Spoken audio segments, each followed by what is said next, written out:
మీడియాలో ఉన్న మహిళలపై వివక్ష పోవాలన్నారు మంత్రి సీతక్క. హైదరాబాద్ జూబ్లీ హిల్స్ లోని జర్నలిస్ట్ కోఆపరేటివ్ హౌసింగ్ సొసైటీ ప్రాంగణంలో నిర్వహించిన అంతర్జాతీయ మహిళా దినోత్సవ వేడుకలకు ముఖ్య అతిథిగా హాజరయ్యారు. ఆర్థిక స్వేచ్ఛ కోసం మహిళలు ఇప్పటికీ పోరాడుతూనే ఉన్నారన్నారు మంత్రి. ఇక మహిళల పట్ల దురభిప్రాయంతో వ్యవహరిస్తే కఠిన చర్యలు తీసుకుంటామన్నారు. వివక్షలను ఎదుర్కొంటూ మహిళలు అన్ని రంగాల్లో మరింతగా రాణించాలని కాంక్షిస్తున్నట్లు తెలిపారు మంత్రి Seethakka.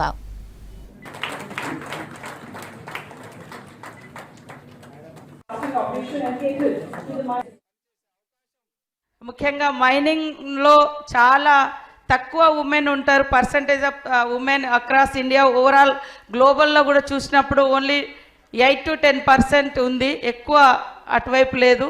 But encouraging this type of encouraging అనేది చాలా అవసరము. చిన్నపిల్లల్ని మనం కిడ్స్గా ఉన్నప్పుడు నడుస్తూ ఒక్కొక్క స్టెప్ కమ్ అని ఎట్లయితే వాళ్ళను ఎంకరేజ్ చేస్తామో ఆ రకంగా డిఫరెంట్ రంగంలో కూడా అందరు ఉమెన్స్ను ఇలా సపోర్ట్ చేయాల్సినటువంటి అవసరం ఉంది. యాక్చువల్గా ఉమెన్స్ డే అంటేనే equal work for equal payment దానితో స్టార్ట్ అయింది. సమాన పనికి సమాన వేతనం, అది అక్కడి నుంచి స్టార్ట్ అయింది. బట్ ఇప్పటికి కూడా we are facing discrimination in work place also.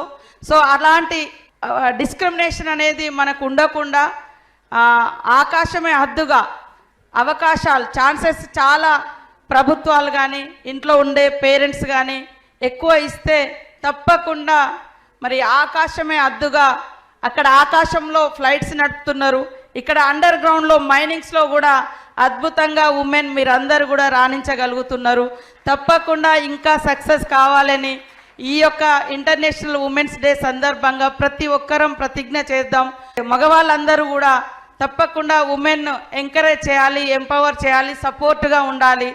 తరతరాల అప్రెషన్స్ నుంచి ఉమెన్ బయటకు రావడానికి ఇంట్లో తల్లిదండ్రులు, హస్బెండ్ అండ్ చిల్డ్రన్స్ కూడా సంపూర్ణమైనటువంటి సపోర్ట్ ఉండే విధంగా మరి గవర్నమెంట్స్ డిసిషన్స్ కూడా అన్ని సెంట్రల్ కానీ స్టేట్స్ కానీ ఉమెన్కి ఎక్కువ ప్రయారిటీ ఇచ్చే విధంగా పాలసీలలో బడ్జెట్లలో కేటాయింపు కూడా అలా చేయాలని చేస్తామని కూడా మా తరఫున కూడా మేము తెలియజేస్తూ సెంట్రల్ నుంచి కూడా ఎక్కువ బడ్జెట్ ఉమెన్ కోసం, ఉమెన్ కేర్ కోసం, ఉమెన్ సంబంధించినటువంటి డెవలప్మెంట్ యాక్టివిటీస్ కోసం సపోర్ట్ చేసే విధంగా ఉండాలని ఈరోజు ఫస్ట్ ఇలా వారి శాఖలో మరి కిషన్ రెడ్డి గారు, respected hour minister Kishan Reddy గారు ఒక స్పెషల్గా ఫస్ట్ టైం ఇలా సెలబ్రేషన్స్ తెలంగాణ స్టేట్లో మరి అక్రాస్ ఇండియాలో ఉన్నటువంటి కోల్ మైన్లో పనిచేస్తున్నటువంటి ఉమెన్స్తో నిర్వహించడం మా అందరికి కూడా గర్వకారణం.